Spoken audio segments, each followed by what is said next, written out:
हर रोज बच्चा देने वाली सास। गांव के एक कोने में रामू नाम का एक आदमी अपनी पत्नी सुनीता और सास शांति देवी के साथ रहता था। रामू मेहनती था, लेकिन उसके जीवन में एक कमी थी। उसकी कोई संतान नहीं थी। यह कमी उसकी पत्नी सुनीता और उसके सास शांति देवी को भी बहुत परेशान करती थी। शांति देवी को हमेशा लगता था कि उनकी बेटी की गोद सूनी रहने के कारण लोग उनके परिवार को कमजोर और अभागा मानते हैं। उन्होंने उन्हें चिंता होती थी कि उनका वंश आगे कैसे बढ़ेगा और उनके परिवार का नाम कौन आगे ले जाएगा। वह हर दिन अपनी बेटी को यह कहती, कब खुशखबरी सुनाओगी? उम्र बढ़ती जा रही है और अब वक्त नहीं रहा। सुनीता हर रोज सास की बातों से दुखी हो जाती, लेकिन कुछ कर नहीं पाती। डॉक्टर से जांच करवाने के बाद भी कोई परिणाम नहीं निकला और रामू ने भी इस विषय पर बात करना छोड़ दिया था। लेकिन शांति देवी को इस बात की जिद थी कि उनकी बेटी को जल्द से जल्द बच्चा हो और वह दादी बनने का सुख प्राप्त करे। शांति देवी ने एक तांत्रिक से सलाह ली और एक विशेष मंत्र का उपचार बताया गया। तांत्रिक ने उन्हें बताया कि एक विशेष मन्नत पूरी करने से सुनीता को जल्द ही बच्चा होगा। मन्नत यह थी कि शांति देवी को गांव के पास बने मंदिर के सामने हर रोज एक नारियल चढ़ाना होगा और लगातार 40 दिन तक पूजा करनी होगी। शांति देवी ने इस मन्नत को पूरे विश्वास के साथ शुरू किया और हर दिन पूजा करती रही। हर दिन मंदिर जाने के बाद शांति देवी घर लौटती और अपनी बेटी को टटोल बताती, बेटा, जल्द ही हमारे घर में किलकारी गूंजेगी। मैं पूरी कोशिश कर रही हूँ, भगवान हमारी सुनेगा।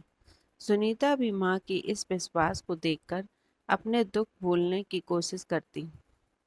समय बीतता गया और 40 दिन पूरे हो गए, परंतु बच्चा नहीं हुआ। शांति देवी ने सोचा कि शायद उनकी पूजा में कोई कमी रह गई होगी। उन्होंने फिर से मन्नत लेने का फैसला किया और इस बार 60 दिन तक मंदिर में पूजा की। इस बार भी परिणाम वही रहा, बच्चा नहीं हुआ। शांति देवी की हिम्मत टूटने लगी, पर उन्होंने हार नहीं मानी। उन्होंने एक बार फिर से 90 दिन की मन्नत ली और हर रोज मंदिर जाकर नारियल चढ़ाया और पूजा की। गांव में लोग बातें करने लगे थे कि शांति देवी को हर दिन मंदिर जाते और मन्नतें करते देख रहे थे, लेकिन कोई नतीजा नहीं निकल रहा। कुछ लोग तो मजाक उड़ाने लगे, ये शांति देवी तो हर रोज बच्चा देने वाली सास बन गई है, पर बच्चा तो आ नहीं रहा। शांति देवी को यह बातें चुभने लगी, परंतु उनका विश्वास अडिग था। उन्होंने गांव वालों की बातों की परवाह नहीं की और अपनी पूजा जारी रखी। फिर एक दिन जब शांति देवी पूजा करके घर लौटी, सुनीता उनके पास आकर रोने लगी। वह बोली, अम्मा, मुझे तो लगता है कि भगवान हमें कभी ये खुशी नहीं देंगे। शांति देवी ने सुनीता को गले लगाते हुए कहा, बेटा, मैंने मन्नत पूरी की है, पर भगवान की मर्जी सर्वोपरि है। अगर उन्होंने हम चाहें तो ही हमें संतान सुख मिलेगा, और अगर नहीं तो हम अपनी जिंदगी को ऐसे ही स्वीकार करेंगे। कुछ महीने और बीत गए और एक दिन अचानक से सुनीता को चक्कर आने लगे। डॉक्टर को दिखाने पर पता चला कि सुनीता गर्भवती है। यह खबर सुनकर शांति देवी की आंखों में आंसू भर आए। वह फौरन मंदिर जाकर भगवान का धन्यवाद करने पहुंची और बोली, हे भगवान, मुझे तुम पर पूरा विश्वास था। गांव में जब यह खबर फैली तो सभी लोग हैरान रह गए। सभी ने सोचा कि शांति देवी की मन्नत सच में पूरी हो गई है। जो लोग कभी उनका मजाक उड़ाते थे, वही अब उनकी सराहना करने लगे।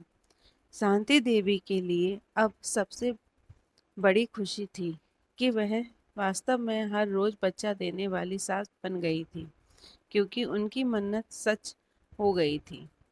अंत में शांति देवी को अपनी तपस्या का फल मिला और उनके घर में बच्चे की किलकारी गूंजी। धन्यवाद।